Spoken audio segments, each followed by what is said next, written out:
Alright, this topic is going to show you how to find the distance between 2 points in a plane. That means that if you have, let's see, I'll get my pen working. If you have a coordinate plane, something like that, then what you want to do is find the distance. If we have like 1 point here and 1 point here, what's the distance? And there's a formula for doing it, so it's basically plugging in numbers and applying PEMDAS. It's a little bit of a complicated formula, so you really want to watch your P's and Q's. If you're curious about where this comes from, I'll just say it, for a minute. What they are actually doing is to find the distance between something that's got a slant to it. They actually come out and they draw like a vertical line over and drop a, there's your vertical and your horizontal, and they make a right triangle there. What do you know about right triangles? Well, Pythagorean theorem, right? Leg squared plus leg squared will give you hypotenuse squared, which would give you the measure of that. And they figured that out a long time ago by using Pythagorean theorem and manipulating it in a certain way. You can find that distance, which would be the measure of the hypotenuse. So let's just get to the formula. Looks kind of ugly, but like I said, once you plug in numbers, it's all PEMDAS, or order of operations. So x1 minus x2, and those numbers are just subscripts, because we're going to have two ordered pairs, which means we're going to have one x value and we're going to have a second x value, and we just want to be able to tell the difference between them. Same thing for the y's. y1 minus y2 squared. And all of that lives under what we call the square root or the radical. Sorry, I'm just shifting here. Alright, so let's do one, see how it goes. Let's do, for example, let's say that we need to find the distance between 7, 2, which would be an ordered pair, and -1, 7. And let's say that they want it to be exact. I'll talk about that in a minute once we get all our calculations done. First thing I want you to do whenever you see an ordered pair, I don't care if it's distance formula or whatever, but if you have ordered pair, especially if you have two of them, label them right away. If you have one ordered pair, I would just label it x comma y, so you know what is what. In this case, we have two of them, so we're going to label our first pair x1, y1, and our second ordered pair x2, y2. If you can get in the habit of doing that, if there's a formula that you remember, it might be able to spark you in. As soon as you label it and you see the formula, like, oh, now I just have to plug things in. Especially if you're on like a standardized test or some kind of an assessment, labeling things up can sometimes get your brain just to kind of spark a new idea. Okay, so we have our four numbers labeled, x1, y1, x2, y2. Let's just plug them in. So the distance equals, well, our first thing that comes is x1, and that's 7, minus x2, which is -1, close our parentheses, squared, plus, open parentheses, y1 is 2, minus y2 is 7. We get to square that sucker. So order of operations says let's go inside the parentheses and do that first. So we have to recopy all this. 7 minus -1, boop, boop. Minus a negative becomes plus a positive. So that's going to become 8.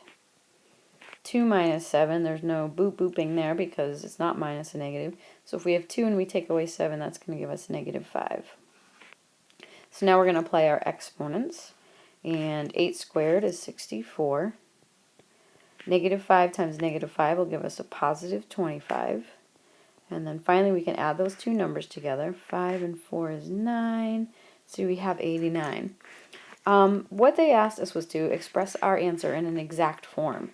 That means that they don't want us to take our calculator and hit the square root button, type in 89 and hit enter. That's not what they want. They want it as exact as possible, which means that we need to leave it as a square root. They don't want an estimation. If we took our calculator out, we would end up rounding up. That's no longer exact anymore. You're rounding. So there you go. That's our answer. Let's try another one. Okay, for this example, let's say that they want us to find the distance between 4, 8 and -2, 1. Again, you got two ordered pairs. Very first thing that you should be doing is labeling them. This is our first point, so we'll call that x1, y1. This is our second point, so we'll call that x2 and y2. Now we're just going to simply plug in our values according to the formula at the top. So open our parentheses, x1 is 4, minus x2 is -2, and we need to square that in a minute. Open parentheses, y1 is 8, minus y2, which is 1, and we'll have to square that. Again, same method as before. Go into the parentheses, clean that up. So 4 minus negative 2, boop, boop, that's going to be 6. And then 8 minus 1 is going to be 7, and we're going to have to square those. So 6 times 6 is 36. 7 times 7 is 49. And adding them together, 9 and 6 is 15. 4 plus 1 is 5, 6, 7, 8. Again, there's not much else that we can do. Let's see. We don't want to take a calculator. I didn't say at the beginning, but this is an exact answer. We're just going to stop there. And it's hard to picture what the square root of 85 is as a distance, so I understand it feels funny. But in math, they tend to want you to leave exact answers like this, and you just got to kind of accept that. So, sorry. Let's try one more. Alright, third example, if you're feeling pretty comfortable about this, what you could do is just hit pause after you've copied it down, do the work in your notebook, and then hit play and see if we get the same answer or not. Alright, so let's say that we're going to find the distance between 4, 8, which is one ordered pair, and 3, 1. So if you're feeling up to it, hit pause, do your workout, and come back and hit play. See, the other two examples, I had this guy as our first point and this guy as our second point. Let's switch it around because it really doesn't matter. The main thing that matters is that our x1 and y1 together make a point. So we don't want to label like x1 in parentheses and y2 in the same parentheses. That just doesn't work that way. Alright, so following the formula at the top, let's copy it all in. x1 is 3 minus x2 is negative 4.